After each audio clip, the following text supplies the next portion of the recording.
Hello and thanks for joining us for Mid-American Gardener. I'm your host, Tanisha Spain, and joining me in the studio today are two of our panelists who have things to show you, things to tell you, and we're going to answer some of your questions today. So before we jump into that, let's have them introduce themselves and tell you a little bit more about their specialties. Okay, we'll start with you.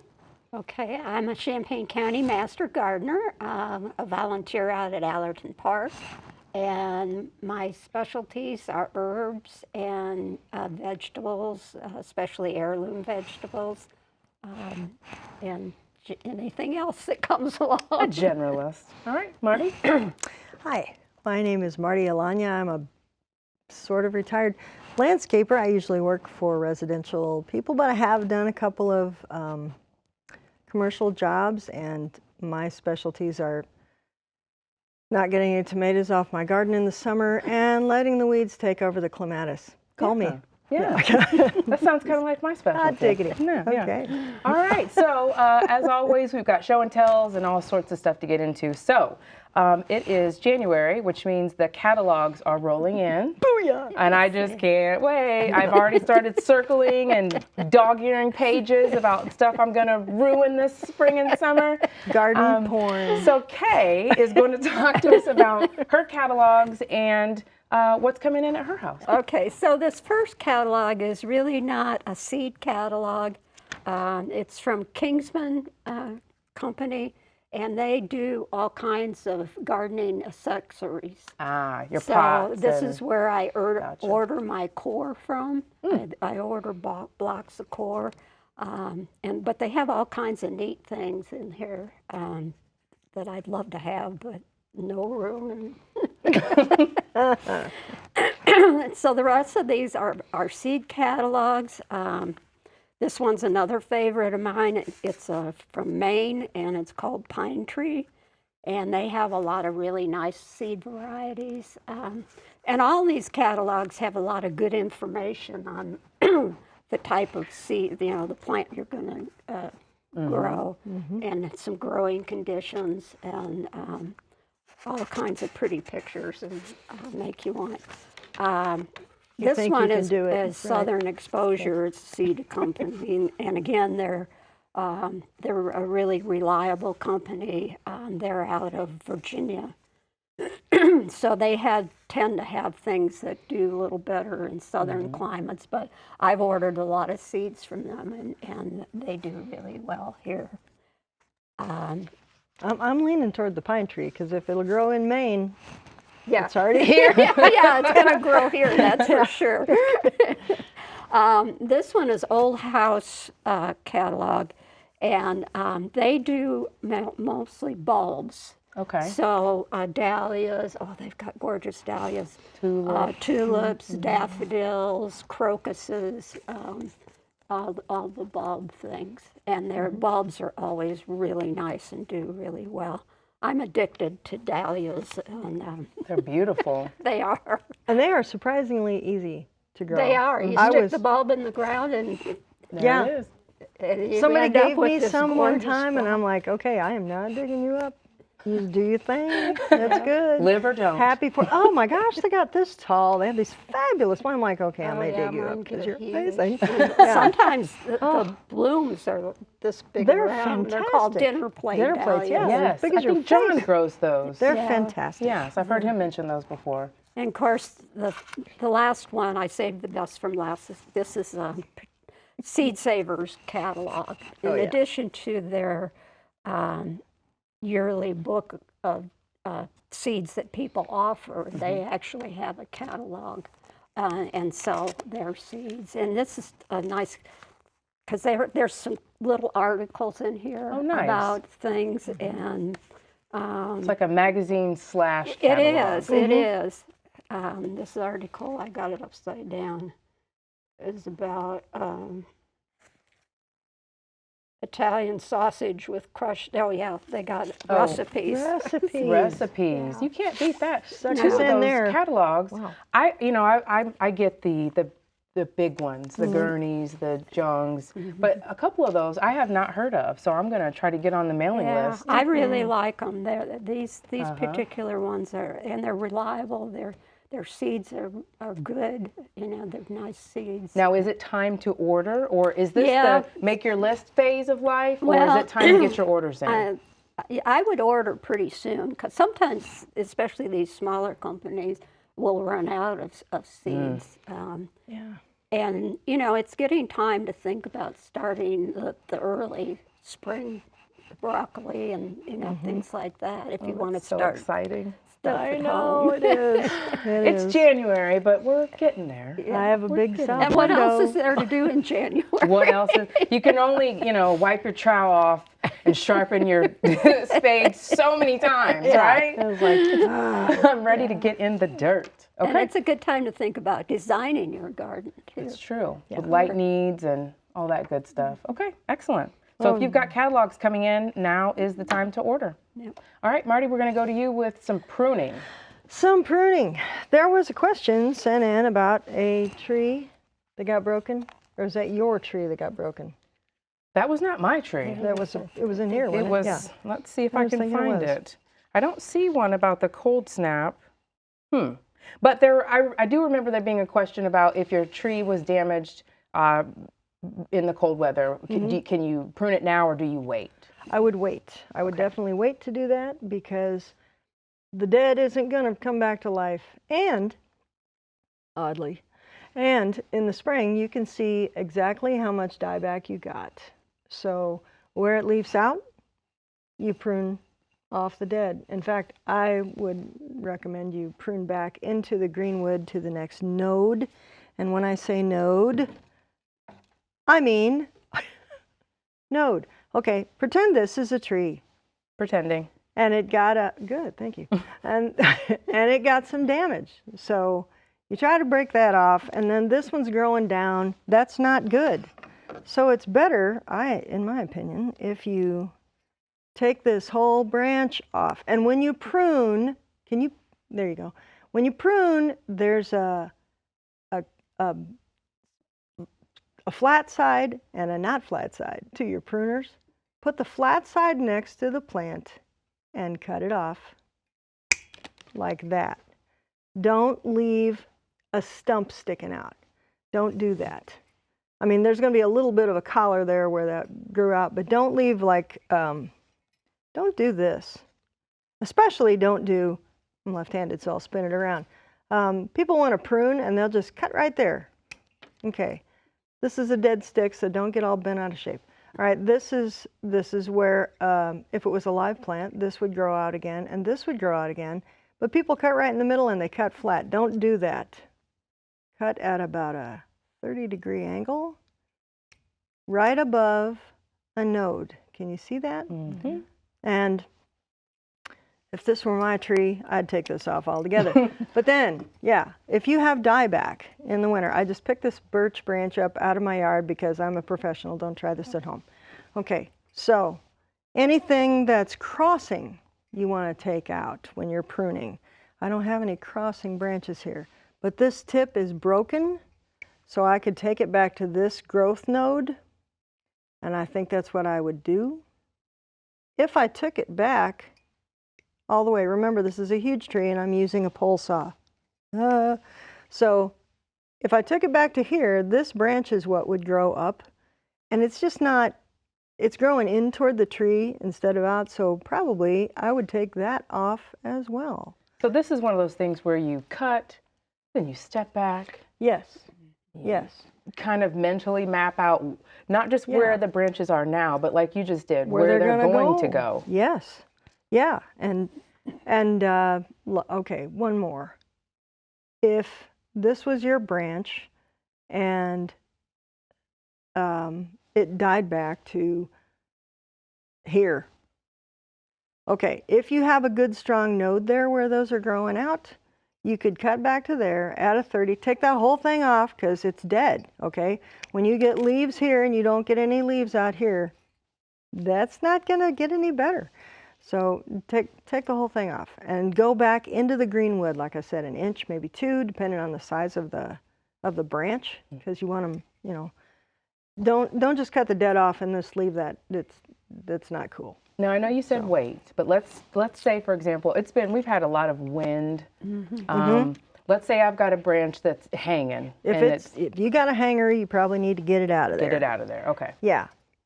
Gotcha. So, you know, make it work however you can make it work. And then is there a date that we're looking for, or do we need to go out and see what the tree is doing and see if buds are forming and what, you know, is that? What I do is, if it's a flowering tree, go out, even if it flowers before it leaves out, go back in the spring, just watch it, see when it leaves out. And if you have dieback, cut it back into the live wood an inch or two, and it's not just cutting it off, you know. Like I said, you got to make sure that the node you cut back to a node, cut back to a green shoot looking thing. Okay, we call those nodes here, and you cut back to that, but make sure it's aiming the way you want the branch to go, because if it's hanging down and it's over where you park your car, then it's going to scratch the top of your car or your truck, or it's going to hit you in the head when you're mowing. Don't do that. Just think about the structure of the plant and go from there. So yeah, if you've got branches like red buds, if it's really, really cold, sometimes they'll die back. They're actually native a little south of here. So you get red buds and you got little purple flowers, little purple flowers, nothing. So take that off, take the nothing off. Just cut back into the green. Plants that don't flower first, that they leaf out, it's the same thing. Just see where the live growth comes out and then prune it back into the green wood, into the new wood, the live wood, an inch or two. At an angle. Yeah, at a 30-degree angle. Do not hack that off like you got eaten by a shark. Don't do that. It's bad. It's very bad. All right, back to Kay. So, you know, we just wrapped up the holidays, and poinsettias are looking kind of haggard. Not this one, but if you've got ones that are sitting around, maybe that you've brought home from church or from other places, how do you take care of them? What's the survival plan? Well, please share your knowledge with us. Share with all of us. You can always try. That's what I just try. Oh, golly Moses. Yeah. So, poinsettias are a little complicated, but you know, if you just want to keep it for a while and don't want to try to have it bloom next year, the best thing to do is put it in a south or east window so it gets sunlight, and just be careful with your watering. Now, when I get this home, I'm going to take the foil off. Yes. Yeah. And it's in a plastic pot now, and I may transport it to a clay pot. I like clay pots much better. They breathe, and they're a little easier to tell the watering. Yeah. You want to make sure you don't overwater it, kind of let it dry out during, and then, you know, feel the soil. When it's really dry, you go ahead and give it some water. Ideally, they like temperatures between 65 and 70 degrees. So when you're in that south window, if you're a person that likes to crank up the heat in their house, it's probably not going to be real happy. No. We're on the opposite end of the scope. Yeah. For a mid to late January poinsettia, I mean, that guy's looking good. It don't look too bad. It is. Yeah. We'll see what it looks like next month. But now, are you going to cut anything back, or do you think you'll just leave it? Not yet. Later on, I will. If you want to, if you make it to warmer weather, you can actually put them outside, plant them outside, and they prefer to be in indirect light, so you don't want to put them in a really hot, sunny spot. And then if they make it for a long time, you can try getting it to rebloom, because these petals will drop off and they'll come back green. But it's a real ordeal So to get them to bloom. So I've heard. Kelly, one of our panelists, she's a greenhouse grower. She's the chuck it person, right? She's the one that, you know, the day after Christmas, throw them in the trash. Just don't even bother with it. But the three of us have all rescued orphaned poinsettias and taken them home. So, but the big thing is get them out of the the paper will, there so that they don't yes. get root rot. You know, if you want them to leave them in the plastic pot, that's fine. And just, you got to be really careful about overwatering. Gotcha. Okay. Yeah, I have know found I've they do. killed a number of them. They do a whole lot better dry as a bone, don't they? Yeah. They will. They have a thick sap. You've noticed the poinsettias, if they break or something, they've got a thick, milky sap. That will indicate to you that they don't need as much water as plants that have a runny sap. Yeah. So, And if they get tall They're and fine. leggy, you can cut them back. yeah, yeah. And these, actually, you want to tell them about the flowers? Oh, yeah.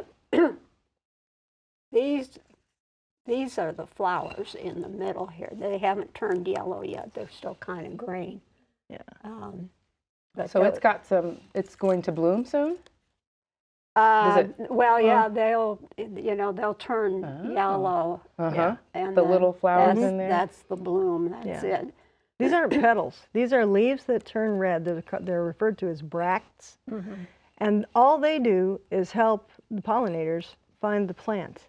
That's why the top ones turn red. They're just trying to help the pollinators come find these teeny weeny little flowers in the middle. Interesting. So up at the top, they change color, but down at the bottom, poinsettias will stay green because just around the flower is where they need help. And you can see this one, if I turn it around, has a green. So that's probably a more recent leaf or bract that's come out. And here's one, if you turn it this way, here's this one. It's thinking about changing color. Yeah. It's kind of purple. It was green, but now it's kind of going to red. Yeah, and then about they, it, they get Yeah. Going. Well, best of luck to you, friend. I hope you make it. My We'll record see. is I had 2.5 years. One that lived 2.5 years, and Oh, then wow. it croaked over the summer. I was kind of sad because it got really big. That's impressive. Yes. Did it turn red? One other time, it bloomed one other time, and I good. didn't, you know how they, they're, Put it in like the you shell, said, the yeah, ordeal. but I you have didn't to do anything with it, and Yeah. it turned, it at like a very strange time, and then it died. And, 2.5 years though, not too shabby. That's good, impressive. yeah. That is All right. impressive. Do you have more pruning expertise for us? I don't really, but Okay, I that's would fine. talk about some garden. Let's go to some questions. All right. Is there anything on here that just got you so excited, Martie? Any question on here that you're just dying to answer? Yeah. Okay. The Which gardening one? after black walnut trees. Okay. You can do this. This person wrote in, have 3 large black walnut trees cut down, stumps ground down. Just this last fall. I'd like to place my 2 raised garden beds, 3 feet wide, 8 feet long, and 2 feet deep, over the area where the trees were. The black walnut trees are located by a cement driveway. On the other side of the driveway, flowers, ferns, grasses, volunteer tomato plants, Easter lily grew fine. I had another raised bed that had flowers and the largest tomato plant that grew fine. This raised bed was also across the cement driveway, and I'm aware black walnut trees send out a toxin to deter other plants from going close to them. What's your advice regarding placing my raised bed on top of the area where the trees grew? I'd do it. I'd do it. I would also think about putting some garden weed mat underneath there. Shield. Just because, yeah, it's like you put it. I hate that stuff. Okay, let's just start now. I hate that stuff, but in this particular instance, it has its uses. So in this particular instance, it could hold down the toxins from the soil coming up through. And I don't think they would. I mean, How long? It's not like they're going to volatilize. After you chop the, I mean, how long are they doing this? Are they still living, or are they emitting this toxin as they're decomposing? What is going on under there? You're going to want to wait. I think I'd do the garden mat, the weed mat, under the raised beds only, because the roots aren't all dead, and they will die. But as long as the living tissue is Receiving in there from that tree at all, it's going to be putting off this toxin, which it does as a self-defense mechanism. Nothing else grows up around it and chokes out. If it drops its own nuts and they germinate, well, they're fine because they're black walnuts too. Yeah. So Interesting. Yeah, That's we fascinating. have- I don't think English walnuts do that, but our native walnut does that. We have 6 black walnut trees kind of together, and my husband never has to mow them. No, No, The grass doesn't. even the grass. Yeah, they're really How bad. about, I've got this question is about perennials. This is from Jessica. This came in on Facebook. With the brutal cold snap that we had in December, I was wondering how concerned I should be about our existing perennials, essentially those that are for a particular zone but not colder. Obviously the damage is done, but should I plan for a lot of replacements? So do you guys, what are your thoughts on this with it being cold? I mean, we have winter every year, but we did have a pretty It really bottom rough dropped patch. right out of the Do thermometer. you plan on having to replace things, or do you just fingers crossed and? I just wait and see what lives. Yeah, that's what I do Just wait too. and Wait and see. see, because sometimes they'll make it and sometimes they won't. It's and, an old and plant. You don't want to buy a bunch of plants, you know, and then the stuff you've already got is healthy and Yeah. doing well. So I'll just take this one step further. I buy lots of plants that never make it into the ground before it freezes. So it's always interesting to me about April, see who's got leaves on. Of course, the salvia always come through with flying colors, and probably the grasses. But there's some other things that languish under my tutelage, sadly. What are But some things some that of are them- kind of on the line? What are some things that, you know, sometimes they Oh. make it and sometimes they don't? Oh golly, when they're in the ground or in Yes, pots in at the my ground. house. Okay. In the in the ground. All right. Roses might be a little tough on them. Depends Okay. on the variety. Okay. Depends on whether they're grafted or they're on root. So they tend to be a little more tender if they're grafted. Bulbs will be fine. The perennials, I don't know. I would say almost anything that's a sun-loving perennial would do just fine. Okay. Like I said, salvia, grasses, sedum, acacia. But basically, it's a waiting Coneflowers, game. yeah. You're going to have to just wait and see. It's just a crapshoot. Yep. Gotcha. Okay. How about, let's see, Mary Pitsy writes in, or Pitsy, sorry if I mispronounced your name. She wants to know what type of fertilizers or different blends of soil. So she's planting her houseplants this winter. So do you fertilize? What do you use? Any tips for getting your houseplants through winter? I like fish emulsion. That's That's a always good- liquid, right? That's Yeah, okay. but it's kind of stinky. But It is. And it's concentrated. You can buy it ready yes, to use or concentrated. Yeah, and that's what we do. I do. And you just mix it with some water. It doesn't smell quite as bad. You get used to it after a while. But it works. It's Yeah. been here. Okay, and then you mentioned using core. Do you use core? That's probably just for seed starting, not for your houseplant. Not necessarily. You Oh. could mix it with your potting soil because Okay. it keeps it nice and fluffy and from packing down. Okay, all right. So you can use it for more than just starting seed. Okay, Marty, any tips, secrets, tricks to? My brother passed away probably 40 years ago. My parents got a rubber tree, and my mom had it for ages. And she repotted it occasionally, and she used garden soil. Don't do this. Don't do that. Not helpful. It compacts too much in a container. You have to use potting soil. But nonetheless, it survived on the sun porch. I don't know how, but it did. And it was about this big, and it was the poor thing.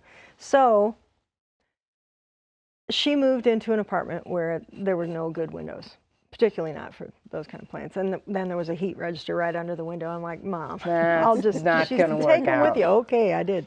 So that's what we did. And I repotted it at home. I washed every crumb off of the roots that I could possibly get. I cut it back like a madman, and I put it in a new pot with some new soil. And it's this tall now. And I'm thinking of pruning it again and It maybe took off, repotting huh? it. It did, much to my surprise. Yes. It took off. Yes. And it was like, ooh. So I want to prune it because I want it to be a little more columnar. And since it seems to be happy, now I'm gonna, because it was like, when I got it, and I'm like, Just hanging on. They were going every which way, so I wanted it to be straighter. So I'm going to try to start pruning it to encourage that too. Excellent. And like you were talking about with the poinsettia, with my houseplants, I have big pots and little pots, but remember, don't put a plant this size when you repot it into a big pot thinking it'll have room.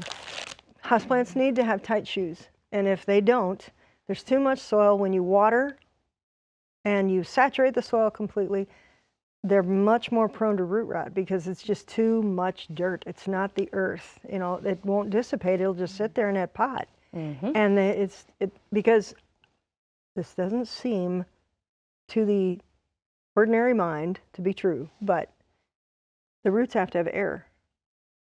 All right. So there's air in there, unless it's not fluffy enough, like Kay was saying. You can mix that core in there and make the drainage has to be pretty dang good, even for things that aren't orchids or something like that needs really excellent drainage. Hey, guess what? We're out of time. Ah, I have another stop. We're going to have to leave it there. have more Thank you stuff. so much for coming in. Thank you for sending in your questions. If you've got more, please send us an email to yourgarden@gmail.com. Of course, you can find us on Facebook, Twitter, and Instagram as well. Thanks for coming in. Thank you so much for watching, and we will see you next time. Good night. There's always more. There's always more. We could do hours.